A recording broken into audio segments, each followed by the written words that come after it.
Hi guys, it's Jess from Honest Fiction and welcome back to my channel. In today's video, I am going to be sharing my May TBR.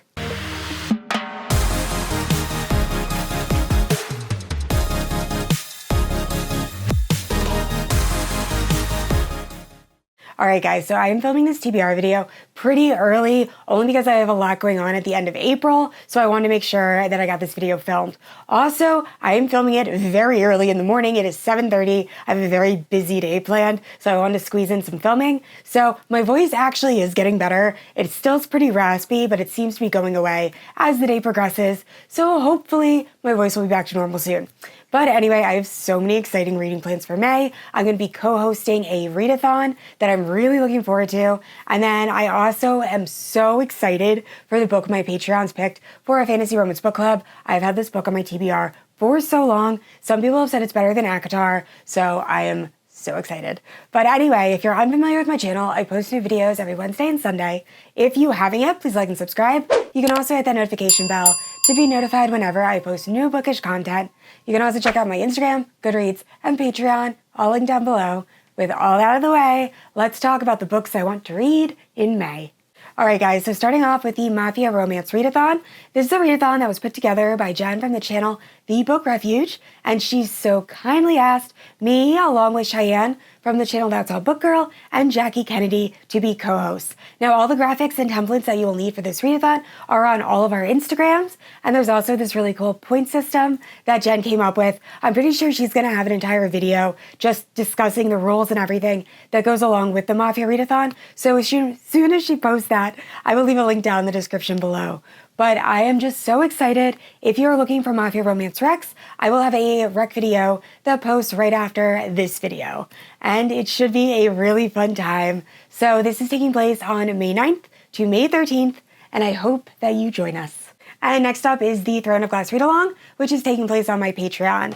So we are up to Queen of Shadows, and I am so excited. We are exactly where everything starts to get good in the Throne of Glass series, or personally, it's where I start really enjoying the series and the characters and the romances, and it's just perfection. So if you're unfamiliar with the Throne of Glass Readalong, I am hosting on my Patreon a read-along where we read one Throne of Glass book a month, ending with Kingdom of Ash, and then having a live show at the beginning of the following month. So definitely check out my Patreon. It is linked down in the description below. But anyway, I cannot wait to read Queen of Shadows. I forget a lot of what goes down in this book, but I know we're introduced to some characters that I adore, so I'm just so excited.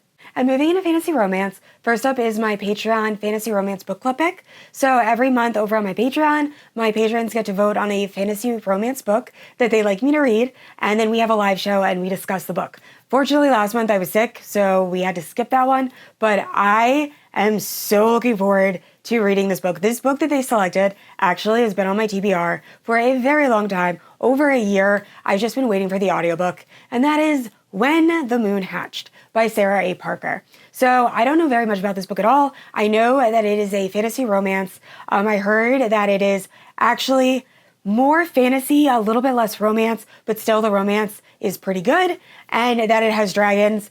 And I also tried reading this book physically. However, the writing is very lyrical. And honestly, I like Sarah A. Parker's writing. I read To Bleed a Crystal Bloom. It's one of my favorite romanticities, but that is a book. I had to listen to the audiobook while I was reading it physically. I have dyslexia. I've talked about that in other videos, so sometimes it just kind of helps me process. But specifically with Sarah A. Parker's writing, it's very, very lyrical. But anyway, that'll be one of the first books that I read in May. I am just so looking forward to it. I've had some friends say that it is better than A Court of Mist and Fury.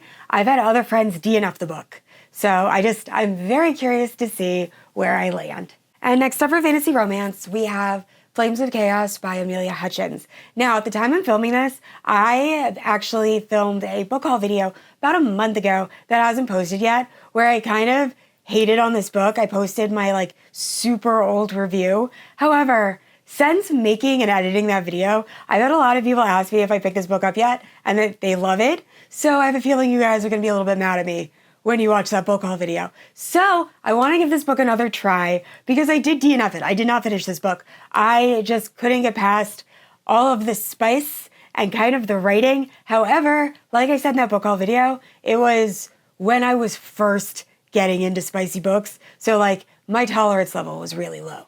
The bar was set low. So I'm curious to see how I feel about this. All I really remember about this book is we're following this witch or this group of witches, and one of the witches goes missing. So they travel to another realm, and one of the witches is immediately kind of like greeted by this warlock, and they start having like spicy time, but they hate each other. And like I said, that's all I really remember. But anyway, I will be reading this in May, so we'll see if I like it a little bit more the second time around. And next up, we have a Feather So Black, and this was Fairy Loot's, I believe, March or April Adult Book of the Month, and I don't know very much about this. I know it was influenced by The Swan Princess, which honestly is such an underrated, like, classic childhood movie. When I was growing up, that was one of my favorite musicals. I feel like it's not appreciated. Not enough of us talk about it, but it's really good. If you haven't watched it, you should. But anyway, this is following a princess, and when she is an infant, she ends up being kidnapped and swapped for a changeling. Now, this changeling ends up being raised by the queen in order to hopefully grow up and be trained to save her daughter, who is now being kept by the Fae folk, who are turning her into a swan, I believe, like during the day and a person at night, or vice versa. And then it goes from there. And the prince of the kingdom ends up going with this changeling to help get the princess, and I'm sure there's going to be some sort of like love triangle or something of that nature.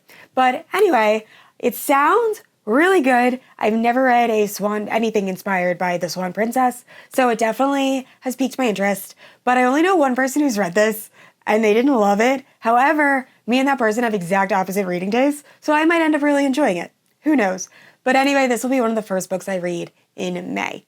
And next up we have Reign of Shadows and Endings. So this is the first book in a 4-book dark fantasy romance series, and I have been loving dark fantasy romance. So this was actually recommended during one of my Patreon live shows. I think we did reading sprints, and a few people said that they really enjoyed this book, and other people were talking about it, and I had never heard of it. So I am super pumped to pick this up. I have been loving dark fantasy romance, like I said already, so much. So it's like combining my two favorite things, dark romance and fantasy romance, just perfection.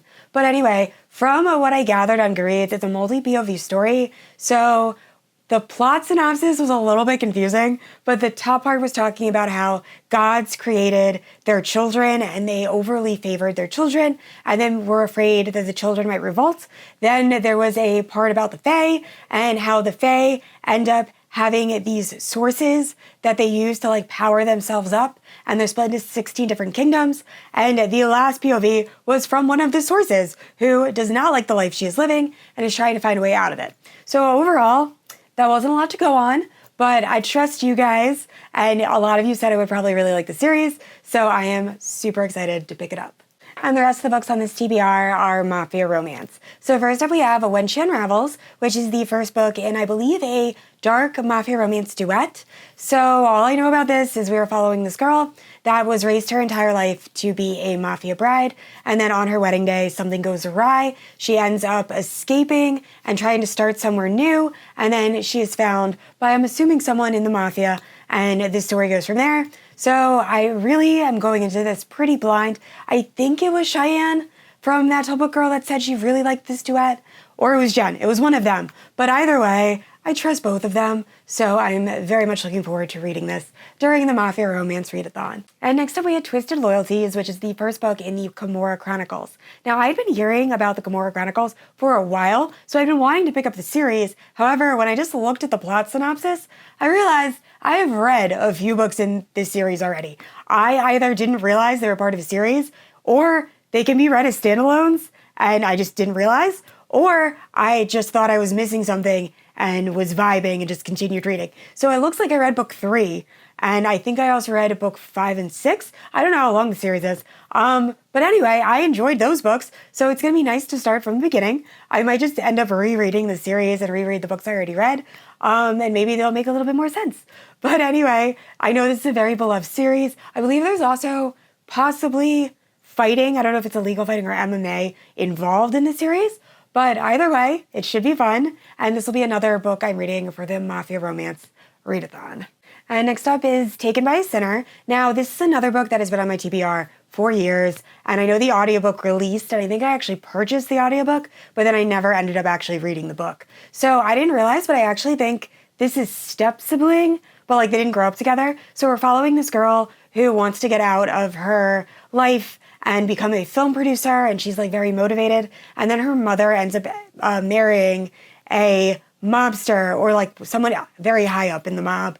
And his son also is in the mob or in the mafia. And then somehow they end up, I think, in a romance. And I think it's like enemies to lovers or something like that. Either way, I have been wanting to read this book for so long, and I figured now is the perfect time. And last up is Ruthless Stranger. Now, I gotta be honest, I've owned this book for a very long time. I got it either for free or very cheap, I think, at the used bookstore by my house. And the cover kind of put me off. I don't know, something about it. And it's not just the guy, it's also the lettering. It just looks very old school. But anyway, I asked my fellow co-hosts for the readathon if there were any books that I definitely had to put on my TBR. And Jen said this one. And I trust Jen. So I'm going to read this. We'll see how I feel. It is Strangers to Lovers. I believe this girl who's recently divorced ends up going to Vegas, hooks up with this stranger, and then it turns out the stranger is actually in the mafia, and then it goes from there. But like I said, this cover, I'm a little worried, but I'm going to try it. We're going to see how I feel. So I do, once again, I trust Jen's opinion. We did a collab video I'll leave in the cards and the description where we picked each other's TBRs, and I actually liked all the books Jen picked. So we will see. But anyway, this is the last book I plan on reading for the Mafia Romance Readathon. Alright guys, those are some of the books I plan on reading in May. Please let me know down in the comments below if you have read any of the books I mentioned, or if you have any really good Mafia Romance recs. And I really hope you guys join us. Like I said, the Mafia Romance Readathon is taking place on May 9th to May 13th. I'd also like to say a huge thank you to my Paladin protectors, Amanda, Erin, and Leslie. Thank you guys so much for supporting my channel. And I said this already, I post new videos every Wednesday and Sunday. And if you haven't yet, please like and subscribe. I will see you all next week. Bye!